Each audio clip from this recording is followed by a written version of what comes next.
Hello and welcome to episode 35 of the Fish Tanker. It's my last episode in Sheffield for I think about 10 weeks because I'm going back to university at Loughborough, or if you like, Loughborough University, on Sunday. So future ones, the next 10 weeks worth of broadcast, which is a series worth, but it's not actually a whole series, if you get what I mean, because it's between two series. We'll be filmed in Loughborough. And as always, I always wear a different top each episode, and this one comes as a result of me diving across to win a free t-shirt on Monday night when we went out to celebrate Jimbo's birthday. It's a Bulmer's original top. I think it says on the back of it, Born for Ice or something like that. And basically, he threw it off the stage and I took a stunning one-handed catch to claim the t-shirt. Now, we had actually advertised on Jimbo Studios that we were going to do something a bit different this week. And there is something different. I've got a mind control helmet that is about to be put on my head by Professor Hunt. So if you could put that on my head, please, Professor. Now it can read what's going on in my mind. I'll just put these earphones in. Thank you very much, Mike, for making this helmet for me. I really do appreciate it. Put the earphones in, and it should be able to read my thoughts. It's absolutely ridiculous. I'm sure I didn't have fashion in mind when I did this, but I'm sure it didn't work anyway. So I'm not sure whether that's worked or not. We'll have to wait and see on the final edit because it's got the headphones that run straight into the camera and will give a direct sound. So anyway, it's time for Apology of the Week. This week I would like to apologise to Sheffield City Council because I am about to lambast them for being absolutely useless. Because they should provide good quality cricket pitches, because we're meant to be the city of sport, right? But in our area, the quality of the things they provide are just absolutely disgraceful. I went to a cricket meeting the other day, which was slightly ruined, I'll be honest, by Will's mobile phone going off partway through it, so shame on you. And, I mean, it's become apparent that they just don't care a jot. They sort of take money off council taxpayers and provide absolutely nothing. So, as I say, I'm not very impressed with them, so that's my apology. I remember when lunatics used to live in asylums. Now they call them care homes. Right, so anyway, it's on to the news this week and what's been happening. Well, the World 2020 cricket tournament has just finished. It finished on Monday with India beating Pakistan in the final. England got knocked out in the group stage. Captain Paul Collingwood actually got in a bit of trouble because just a night before he went to, they played an important match against South Africa, he went into a strip club. And apparently he failed to score in a strip club, and they went and played cricket and failed to score against South Africa as well. So disappointing weekend all round. Wouldn't it be great if you download a cup of tea to your mobile phone? You got a little spout on the side of it that you could pour it out of. Be brilliant. It could be made by T-Mobile. But also the Rugby World Cup tournament is also still going on in France and also in Wales and in Scotland. So quite why all of a sudden the tournament that's held in France has got matches in various other countries is beyond me, but there you go. And I thought I'd compile a bit of a list for the three key England players to watch out for. Key things for England to watch out for, shall we say. So number 1, Johnny Wilkinson's knee. Number 2, Johnny Wilkinson's foot.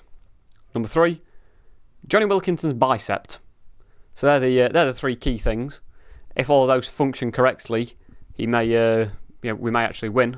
But I wouldn't hold out for it because apparently he would be made captain, Johnny Wilkinson, but normally he goes up for the coin toss. He sprains his thumb or something.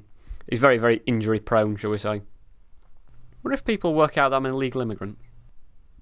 And also in the news as well, Northern Rock, the bank stroke building society, if you like, has it's still under a little bit of pressure. I mean, Gordon Brown's been having a go at Alistair Darling, the Chancellor, about the mess it's in, but surely isn't Gordon Brown slightly to blame as well, you'd have thought, perhaps? We'll have to wait and see. I'm sure these things will become apparent. But I can't help but think that all these people who have been out like sort of queuing, drawing all the life savings out of Northern Rock, saying that it's unsafe if it's left in a bank account, if you put it in a carrier bag and then walk through a town centre with it, with sort of £50,000 in cash in a carrier bag, then surely it's going to be more likely to get taken away from you than if you leave it in a safe bank account. I mean, what's going on there? What's the whole idea there? I mean, it's a bit weird, isn't it? I'm impressed Tim Hedman won his last ever match. So who's he playing then? A child or a toddler? So another thing that's happened as well is Tim Hedman played his final Davis Cup match as well. So we'd like to say well done to Tim on Jimbo Studios. Well done on winning your last match. You're a distinguished sportsman. So there you go. Well done. So it's time for the celeb-ometer as well. On this week's show, I'd like to get, or next week's show rather, I'd like either Stephen Fry or Alan Davis to appear on the show because their BBC Two programmes, Friday night, 10 o'clock, QI, is back on for the fifth series, or Series E as they call it. And it's a very, very good programme because they just talk about interesting things, tell some good jokes, and it's very, very interesting. So there you go. So it's time for the headline this week. I remember seeing a headline the other week that said 1/3 of accidents caused at work aren't reported. How do they know that if it's not been reported? And this week's headline comes from the BBC teletext. I saw it and it says, man is cause of global warming. Yeah, which man? Okay, if they manage to track down exactly which man is the cause for global warming, then surely they should put a stop to it, and then if they sort of put this man in prison or whatever, or if worse, they kill this man, then perhaps global warming will be alleviated and we'll be allowed to sort of like drive around in cars like normal citizens and stuff like that. So, we'll have to wait and see. Perhaps global warming could be alleviated if people left the fridge and freezer doors open. It could work, perhaps. So now it's time for quote of the week as well. This is from Clive Tilsley. And it's a comment at about 22.5 minutes through a football match, where he says, we're coming to the end of the first half of this game of the first half of this game of 4 quarters. What? I mean, it's not basketball. It's not a 4 quarters game, is it? It's football. It's a game of 2 halves.